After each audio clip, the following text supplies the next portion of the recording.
అయితే ఒకప్పుడు పులివెందుల గడ్డ, రాజశేఖర్ రెడ్డి గారి అడ్డ ఇలాంటి పేర్లు వినేవాళ్ళం. సో, ఇప్పుడు యథావిధిగా జగన్మోహన్ రెడ్డి గారు ఉన్నారు కాబట్టి ఆయన తర్వాత ఆయన గడ్డ అని చెప్పొచ్చు.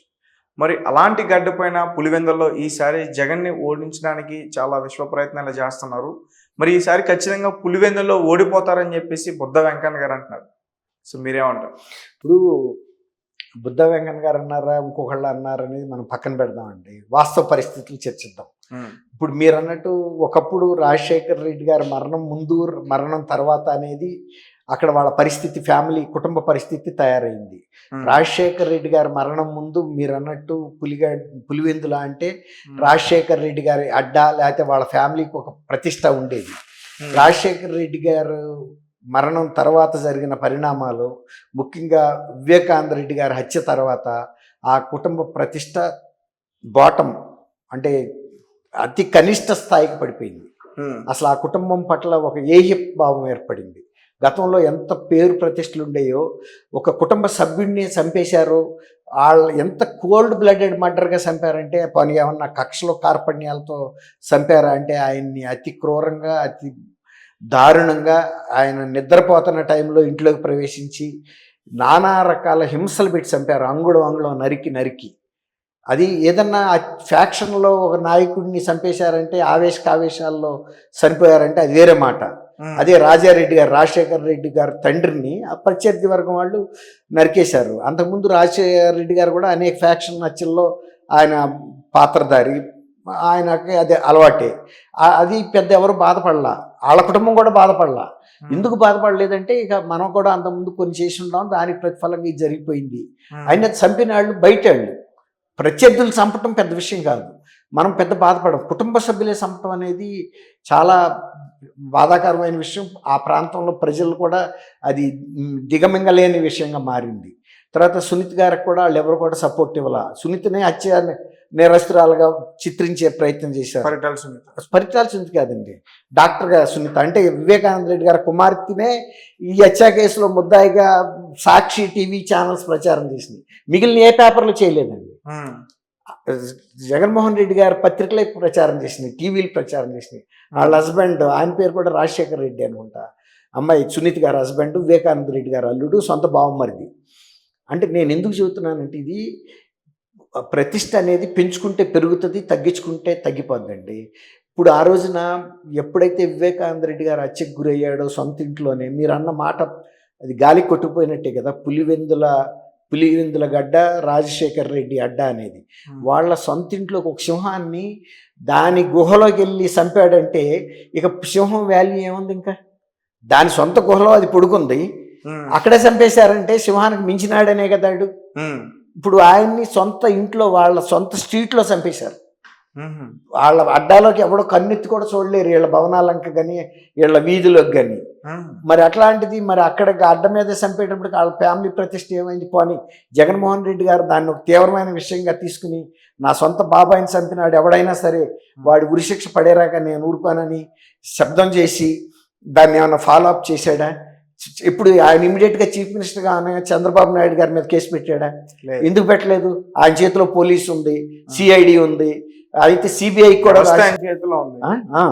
ప్రభుత్వం ఆయన చేతిలో ఉన్నప్పుడు నిజాలు కూడా ఆయనకు తెలుసు, ఎట్టా చంపారు అవన్నీ వర్ణించి చెప్పాడు. అక్కడ ఉండి చూసినంత క్లియర్గా. కనీసం సిబిఐ వాళ్ళన్నా ఆయన ప్రశ్నించారా? ఇప్పుడు నువ్వు ఆ రోజు చెప్పారు కదండి, మీరు ఏదైనా ఆయనకి సమాచారం లేకుండా ఎవరు చెప్పలేరు కదండి, ఊహించి చెప్పలేరు కదా. దుర్గా కుమారును తేజ చంపారని ఊహించి కాదు కదా, అది ఆయన స్పెసిఫిక్గా రాష్ట్రంలో ఇంతమంది ఉన్నా కూడా ఆ 5 పేర్లు చెప్పాడంటే వాళ్ళు ఎట్టా చేశారు, ఒకడికి చంపలేదని చెప్పాడు, 2 చంపలేదని చెప్పాడు, 4 5 కలిసి ఎవరెవరు ఎట్లా చంపారు, ముందు ఇట్లా కొట్టారు, చంపారు, మళ్ళీ బాత్రూంలోకి తీసుకెళ్ళి కమోడ్ మీద పడేశారు, రక్తం కక్కుకున్నట్టు చూపించాలని, ఆ రక్తం మరకలు అక్కడ పూశారు, ఇది పూశారని. మళ్ళీ తర్వాత అవన్నీ తీసుకొచ్చేసి మరి ఎవరు తీసుకొచ్చి వాళ్ళని రక్తం కడగటం ఏంటి? ఎవరన్నా నేర ప్రదేశాన్ని డిస్టర్బ్ చేస్తారంటే చదువుకున్న వాళ్ళు. అందులో ఒక డాక్టర్, సొంత మాంగారు కూడా ఉన్నాడు. ఆ శవాన్ని అక్కడి నుంచి తెప్పించి బాత్రూంలో పడిన శవాన్ని తీసుకొచ్చి బట్టలు మార్చేసి రక్తం అంతా తుడిచేసి కుట్లు వేసి దానిపైన కట్లు కట్టి పౌడర్లు అద్ది మేకప్లు చేసి. ఎందుకంటే ఇప్పుడు ఆయన నరికి చంపినప్పుడు ఆ నేరం బయటికి రావాలంటే అట్లా ఉంచాలి కదా, వేలి ముద్రలు అన్నీ దొరుకుతాయి కదా. ఈ దుప్పట్లన్నీ మార్చేసి రక్తం అంతా కడిగేసి ఇవన్నీ ఎందుకు చేశారు అంటే రా జగన్మోహన్ రెడ్డి గారి కుటుంబంలో అంత చదువు లేని వాళ్ళు ఉంటారా? ఎవరైనా భేదాల వల్ల నిరక్షరాస్యులు కూడా ఎవరైనా చంపితే ముట్టుకోరు, దూరంగా ఉంటారు. పోలీసులు వచ్చేవరకు వాళ్ళకి చూపించి ఇవన్నీ అప్పుడు కానీ దగ్గరికి కూడా వెళ్ళరు. ఎందుకంటే ఆధారాలు చెరిపేసినట్టు అవుద్ది, మనం చంపామని కూడా అంటారు వాళ్ళు. కాబట్టి మనం వెళ్ళి ముట్టుకుంటే అది మరి అది చేయలేదు కదా ఆయన. మరి చేయనందువల్ల ప్రజల్లో ఏం అభిప్రాయం వస్తుంది? వీళ్ళ కుటుంబంలో వివేకానంద రెడ్డి గారిని ఇంత ఘోరంగా చంపినా కూడా జగన్మోహన్ రెడ్డి గారు ముఖ్యమంత్రి అయ్యి వాడిని ఉరికంబం ఎక్కించలేదు అంటే ఈయన పాత్ర కూడా ఏమన్నా ఉందా అనుకోరా? ప్రత్యర్థులను ఎక్కించడానికి మనకేం చంకండి. ఇప్పుడు నాకు సంబంధించిన వ్యక్తులు మీరు చంపితే మిమ్మల్ని ఉరిస్తంభం ఎక్కించడానికి నాకెందుకు దయా దాక్షిణ్యం ఉండాలి? ఆ రోజే కదా నాకు కూడా మనశ్శాంతి కలిగేది, మీకు కూడా తగిన శిక్ష పడినప్పుడే కదా. మీరు నా ఎదురుగా వచ్చి తిరుగుతుంటే నాకు ఇంకా మనశ్శాంతి ఎక్కడ ఉంటుంది? నాకు శక్తి ఉండి కూడా నేను మిమ్మల్ని ఎందుకు చేయలేకపోతున్నాను? ఇప్పుడు అంత శక్తి ఆయన దగ్గర ఉంది కదా, వెళ్ళి కేంద్రంలో కూడా ఇన్ఫ్లుయెన్స్ చేయగలడు. మరి అట్లాంటి పరిస్థితి మూలన ఇవన్నీ కూడా జనాల దృష్టిలోకి వెళ్ళిపోయినాయి. జనాల దృష్టిలోకి వెళ్ళి మొన్న మరి మీరు ఒక మాట అన్నారు, ఆయన పులివెందుల అడ్డ అంటే రాజశేఖర రెడ్డి గారి గడ్డ, పులివెందుల గడ్డ. మరి మొన్న జగన్మోహన్ రెడ్డి గారు పులివెందులు వెళ్తే కూడా మా సమస్యలు పరిష్కరించట్లేదని కారుకి అడ్డం పడ్డారు కదా. అంతకుముందు తెలుగుదేశం కార్యకర్తల మీద దాడి చేయడానికి వైఎస్ఆర్సీపీ వాళ్ళు ప్రయత్నిస్తే తెలుగుదేశం వాళ్ళు కూడా తిరగబడేటప్పటికి కార్లు వేసుకుని పారిపోయారు కదా. ఇప్పుడు ఎవరైనా పిల్లినైనా గదిలో పెట్టి కొడితే పులి అవుతుందని. ఇప్పుడు కుప్పంలో మీరు చంద్రబాబు నాయుడు గారిని ఓడించడానికి గట్టి ప్రకటనలు చేస్తున్నారు కదా, ఈసారి మేము కుప్పంలో ఓడిస్తామని. కుప్పంలో ఆయన ఓడిపోయినప్పుడు లేకపోతే ఇందిరాగాంధీ గారు తన సొంత నియోజకవర్గం రాయ్బెరీలో ఒక అనామకుడి చేతిలో ఓడిపోయింది 77లో, ఒక అనామకుడి చేతిలో. అప్పుడు అసలు ఇందిరాగాంధీ అంటే ఇండియా, ఇండియా అంటే ఇందిరా అన్నారు.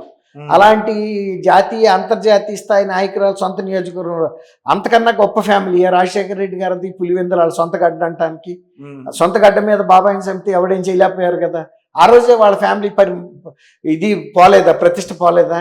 ఏముంది వీళ్ళు ఎవరిని చంపినా ఏం పట్టించుకోరని. ఆ తర్వాతే కదా డాక్టర్ సునీత గారి ఇంటి మీద రెక్కి కూడా నిర్వహించారు. అంటే వీళ్ళ కుటుంబంలో ఎవరిని చంపినా ఎవరు పట్టించుకోరు, ఒక పిల్లని చంపినంత ఈజీగా చంపొచ్చు అనే ధైర్యం ఆమె కూడా అక్కడ నమ్మకం లేక Telangana.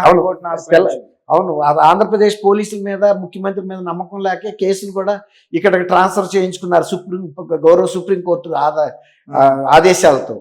Okay sir, thank you so much. Thank you Teja గారు, మన వీక్షకులకు.